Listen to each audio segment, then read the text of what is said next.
ஓம் சக்தி தாயே போற்றி. நீ நல்லது நினைத்தால் இந்த தாயின் ஆசீர்வாதத்தில் உனக்கு நல்லது மட்டுமே நடக்கும். என் செல்ல பிள்ளையே, இன்று உன் அம்மா உனக்கு ஒரு முக்கியமான செய்தியினை கொண்டு வந்திருக்கின்றேன்.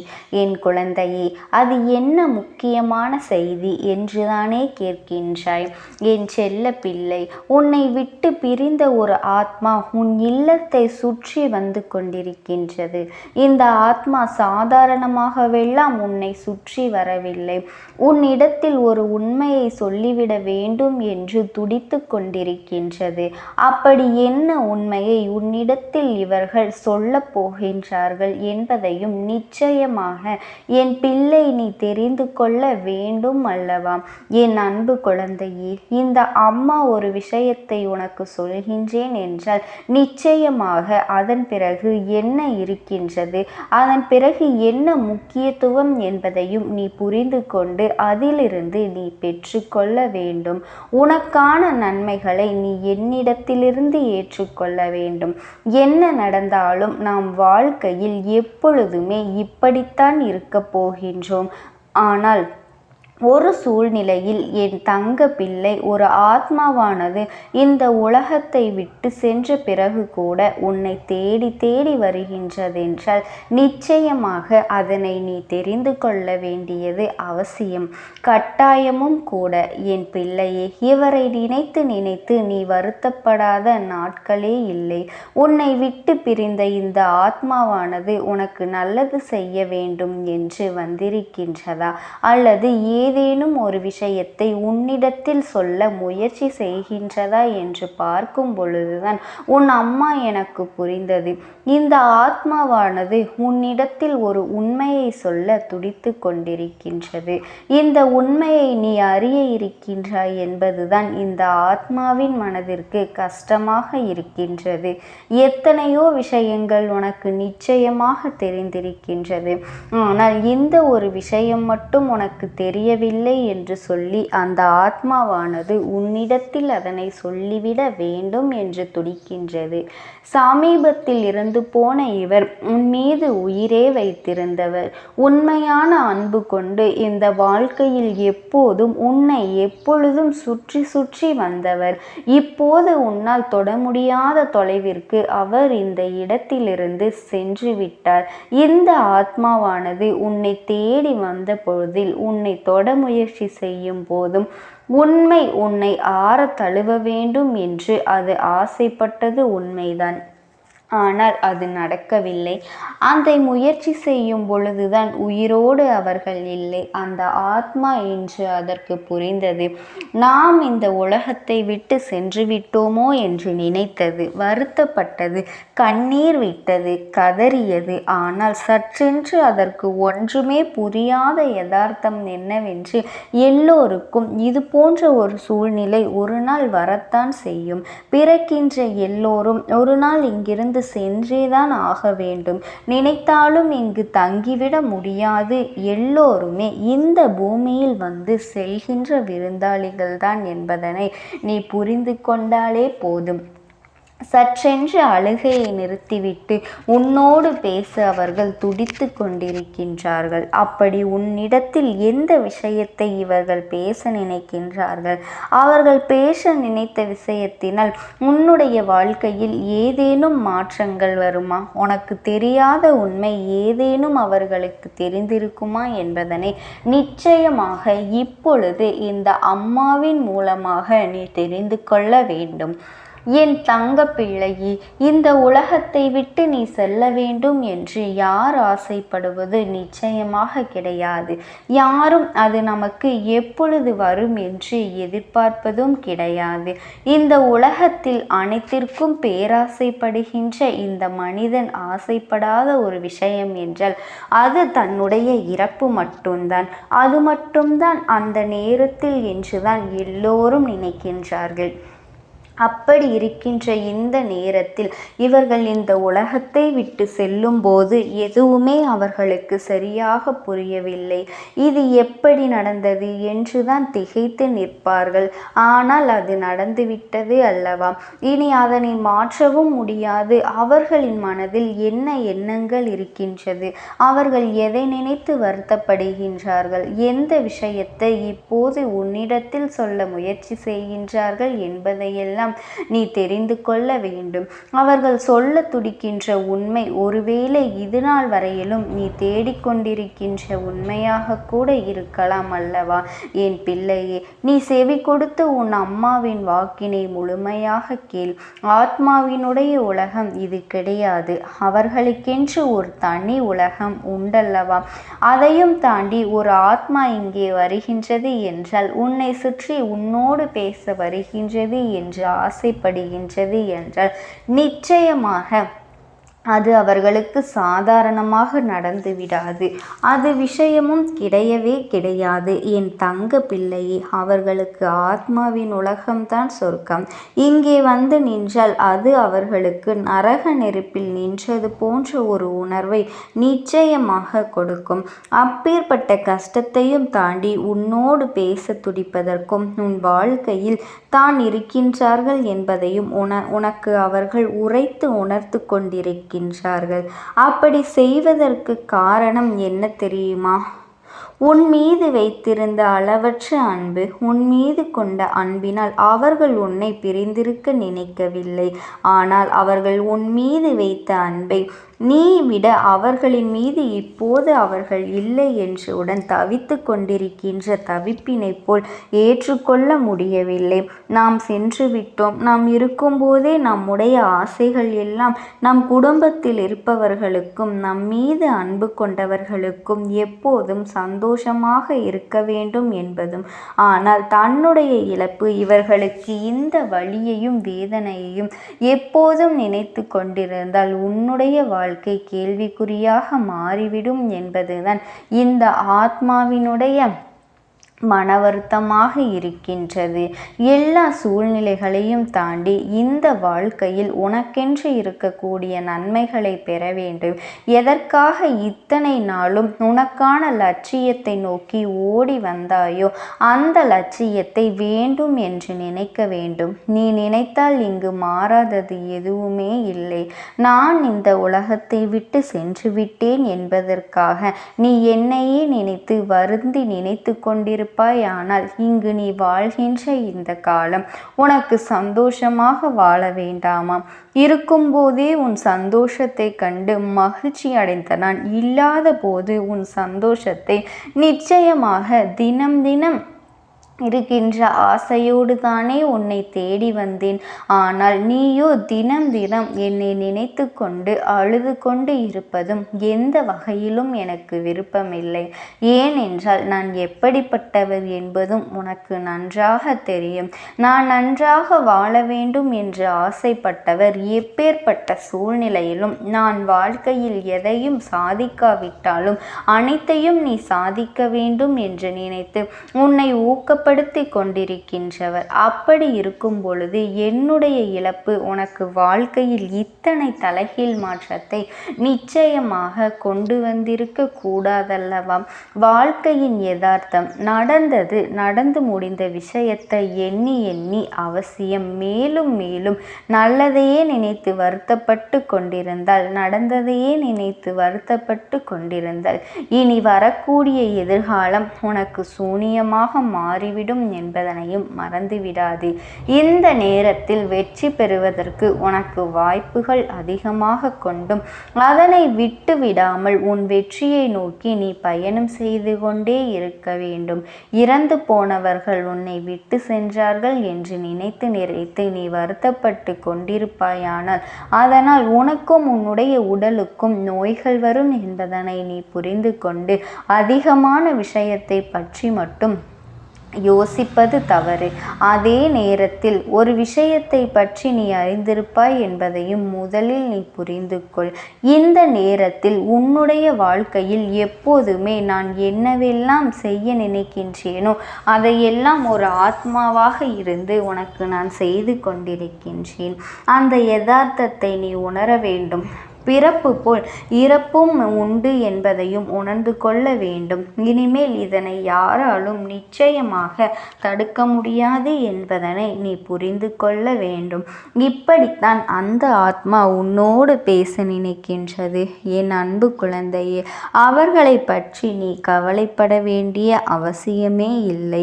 இந்த தாயானவளினுடைய அன்பும் ஆசீர்வாதங்களும் என்றென்றைக்குமே உனக்கு முழுமையாக கிடைத்து கொண்டேதான் இருக்கும். ஓம் சக்தி.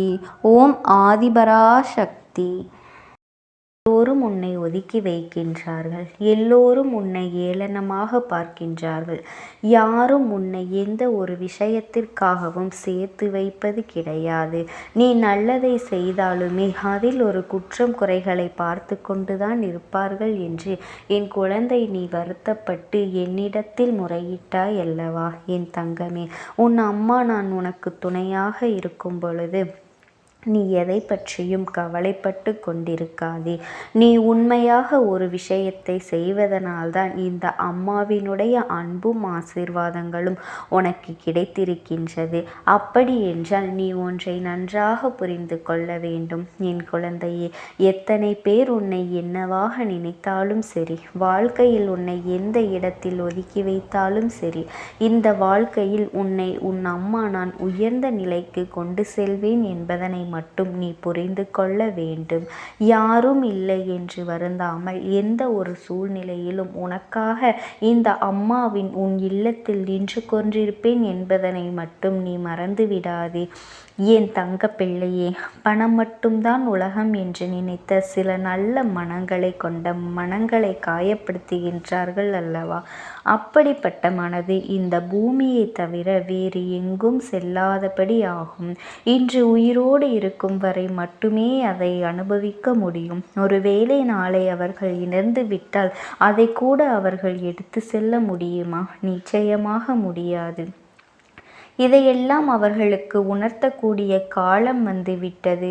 என் தங்க பிள்ளையே, அன்பாக பழகுவதை எல்லாம் மறந்து அழகாக எப்படி உண்மையாக பழக வேண்டும் என்று இந்த வாழ்க்கை உனக்கு கற்றுக் கொடுத்திருக்கின்றது அல்லவா? இதுவும் உனக்கு கிடைத்த நல்ல அனுபவம்தான் என்பதனை நீ மறந்து விடாதே. கஷ்டங்களை வளர்த்தவர்களை விட கஷ்டங்களை அனுபவித்து வளர்ந்தவர்களுக்குத்தான் தெரியும். என் தங்க குழந்தையே, ஒவ்வொருவர் வாழ்க்கை ஒவ்வொரு அடிக்கும் எவ்வளவு வலி என்று அவர்களுக்கு மட்டும்தான் தெரியும். தீராத பிரச்சனைகளை எல்லாம் தீர்த்துவிடும். ஆனால் இங்கு யார் முதலில் பேசுவது என்று ஆணவத்தில் தான் பல உறவுகள் பிரிந்து சென்று விடுகின்றது. என் குழந்தையே, மனிதர்கள் இது போன்ற விஷயங்களை எல்லாம் புரிந்து கொள்வதற்கான கால நேரம் இன்னும் வரவில்லை. அப்படி என்றால் அதனால் இந்த குடும்பத்தில் பல பிரச்சனைகள் பலரது வாழ்க்கையை புரட்டி வதைத்து கொண்டிருக்கின்றது. என் தங்கமே, ஒரு மனிதனை மகிழ்ச்சியாக மாற்றக்கூடியது அவருடைய செல்வமோ பொருளோ கிடையாது. போதும் என்கின்ற எண்ணமும் எது வந்தாலும் ஏற்றுக்கொள்ளக்கூடிய மனப்பக்குவம்தான் ஒரு மனிதனை மகிழ்ச்சியாக வாழ்க்கையில் மாற்றுகின்றது என்பதனை புரிந்து கொண்டாலே போதும். இந்த வாழ்க்கை உனக்கு மிக சிறப்பானதாக மாறிவிடும். என் தங்க குழந்தையே, ஏறக்குறைய நீ இந்த நிலைமைக்கு வாழ்க்கையில் வந்து கொண்டிருக்கின்றாய். என் செல்ல குழந்தையே, நீ இந்த நிலையில்தான் இப்பொழுது வாழ்க்கையில் வாழ்ந்து கொண்டிருக்கின்றாய். சில விஷயங்களை மட்டும் நீ உன்னுடைய வாழ்க்கையில் திருத்தி கொண்டால் போதும் என் அன்பு பிள்ளையே. அப்படிப்பட்ட நிலையை நீ அடையும் பொழுது உனக்கு இன்பம் துன்பம் எது வந்தாலும் இரண்டும் ஒன்றுதான் என்ற மனப்பக்குவத்தை நீ அடைந்து விடுகின்றாய். நீ மிகப்பெரிய ஞானியாக மாறிவிட்டது போன்ற எண்ணம் தானாகவே வந்துவிடும்.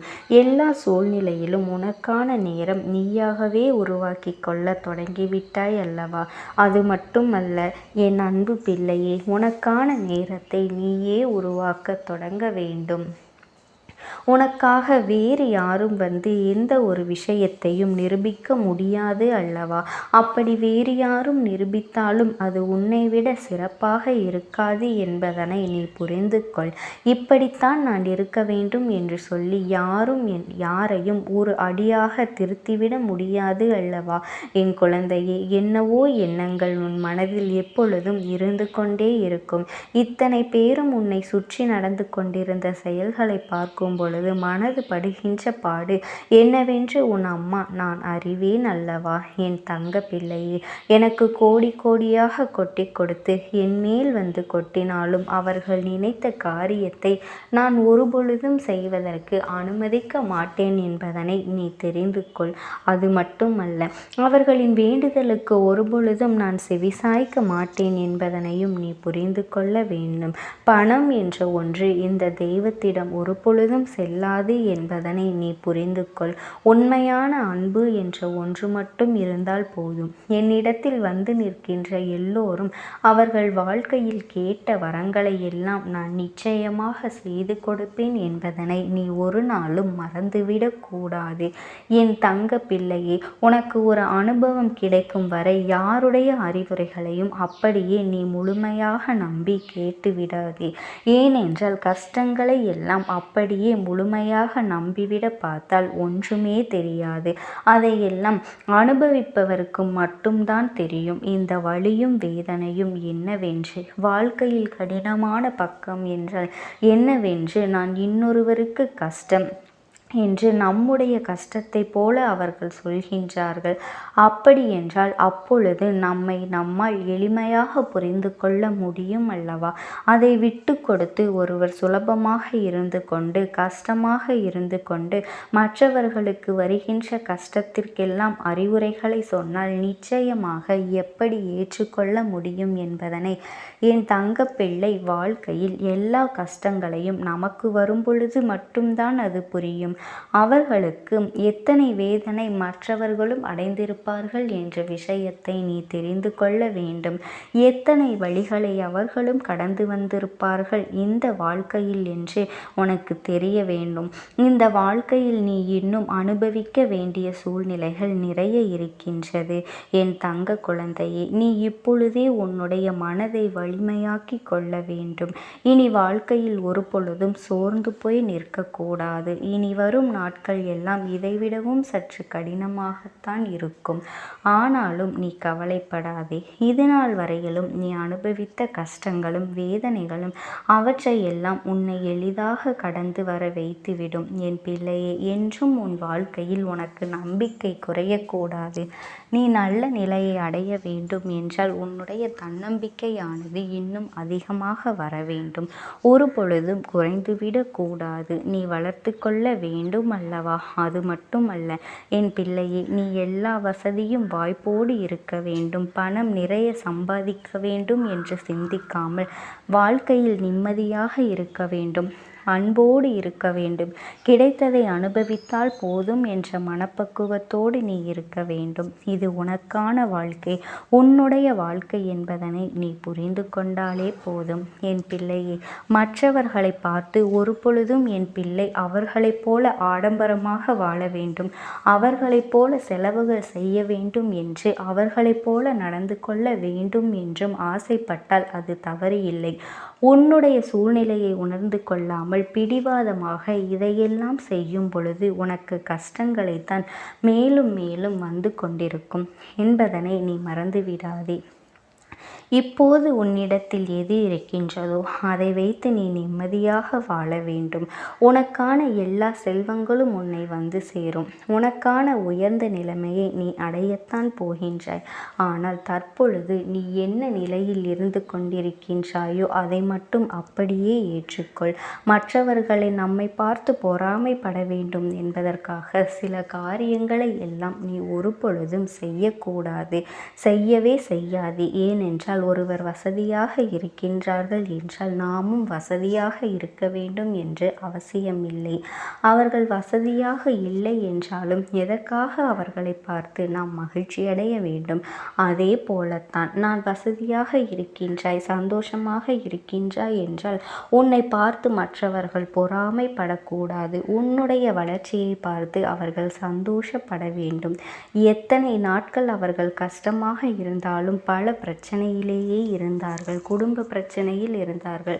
இப்பொழுது அவர்களுக்கு நல்ல நிலை வந்துவிட்டது என்று, உழைப்பால் அவர்கள் உயர்ந்திருக்கின்றார்கள் என்று, அவர்கள் தன்னம்பிக்கையால் ஜெயித்திருக்கின்றார்கள் என்று அவர்களை பார்த்து நீ சந்தோஷப்பட வேண்டும். உன்னை மற்றவர்கள் பேச வேண்டுமே தவிர உன்னை பார்த்து வேறு யாரும் பொறாமைப்பட்டு விடக்கூடாது என்பதில் நீ உறுதியாக இருக்க வேண்டும். என் தங்க குழந்தைக்கு இந்த தாயானவளினுடைய அன்பும் ஆசீர்வாதங்களும் என்றென்றைக்கும் முழுமையாக கிடைக்கும். ஓம் சக்தி. ஓம் ஆதிபராசக்தி. சிலர் உனக்கு செய்த துரோகத்தால் தான் இந்த அம்மாவின் உடல் இன்று கோபத்தால் எரிந்து கொண்டிருக்கின்றது. துரோகம் என்பதற்கும் ஒரு எல்லை இருக்கின்றது அல்லவா? எந்த அளவிற்குத்தான் ஒருவருக்கு கஷ்டங்களை கொடுக்க வேண்டும் என்ற வரைமுறை இருக்கின்றது அல்லவா?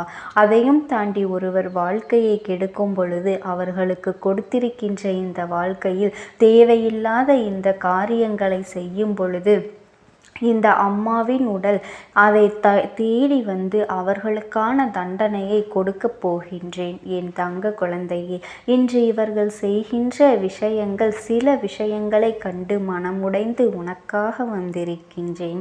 எவ்வளவோ பிரச்சனைகள் உன் வாழ்க்கையில் வந்த பொழுதெல்லாம் அதையெல்லாம் கடந்து எதிர்நீச்சல் போட்டு நீ வந்திருக்கின்றாய். அப்படி எதிர்நீச்சல் போட்டுதான் இந்த வாழ்க்கையை இப்பொழுது நீ கொஞ்சம் நிம்மதியாக வாழ்ந்து கொண்டிருக்கின்றாய் அல்லவா?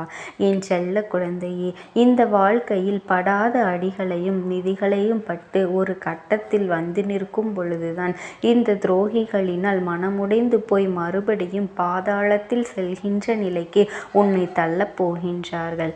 அப்படி ஒரு காரியத்தை தான் இன்று இந்த துரோகிகள் உனக்கு செய்திருக்கின்றார்கள் என்பதனை நினைக்கும் பொழுது இந்த அம்மாவின் உடல் அனலாக எரிந்து கொண்டிருக்கின்றது. துரோகம் என்றால் என்ன என்பதே தெரியாத உனக்கு அடிமேல் அடி விழுந்து மீள முடியாத துயரத்தையும் கொடுத்துவிட்ட பின்பு உன்னை நிம்மதியாக வாழ விடாமல் மன உளைச்சலுக்கும் ஆளாக்கும் இந்த துரோகிகளை நினைக்கும் பொழுது இவர்களுக்கான தண்டனையை உடனே கொடுத்துவிட வேண்டும் என்றுதான் நான் துடித்து கொண்டிருக்கின்றேன். கொஞ்சம் கூட மனசாட்சி இல்லாமல், மனித தன்மை இல்லாமல் இவர்கள் பேசுகின்ற பேச்சு, செய்கின்ற செயலும் நிச்சயமாக இவர்களை இந்த பிறவியிலேயே இவர்களுக்கான தண்டனை காத்திருக்கின்றது. இவர்கள் மற்றும் உன் வாழ்க்கையில் வந்து உனக்கு பிரச்சனைகளை கொடுக்கவில்லை என்றால் உன் வாழ்க்கையானது மிகவும் சந்தோஷமாகவும் நிம்மதியாகவும் இருந்திருக்கும். ஊரே பார்த்து பொறாமைப்படும் அளவிற்கும் இருந்திருக்கும். இந்த துரோகம் உனக்கு வாழ்க்கையில் பல பாடங்களை கற்றுக் கொடுத்தாலும் அது ஏற்றுக்கொள்ள முடியவில்லை. என் தங்க குழந்தையே, அந்த அளவிற்கு கொடூரமான ஒரு மனவலியை உனக்குள் உண்டாக்கியுள்ளது. கண்ணாடி போன்று இருந்த உன் மனதை இப்பொழுது சில்லு சில்லாக உடைத்திருக்கின்றார்கள். வாழ்க்கையில் என்ன நடக்கின்றது என்று யோசிக்க கூட முடியாமல் ஒரு மூலையில் முடக்கி வைத்திருக்கின்றது. என் தங்க பிள்ளையே, இவர்களின் எண்ணம் என்ன தெரியுமா? இவர்கள் நன்றாக இருந்து விடுவார்களோ என்று கவலைப்படுகின்றார்கள். இவர்கள் நன்றாக இருக்கக்கூடாது என்று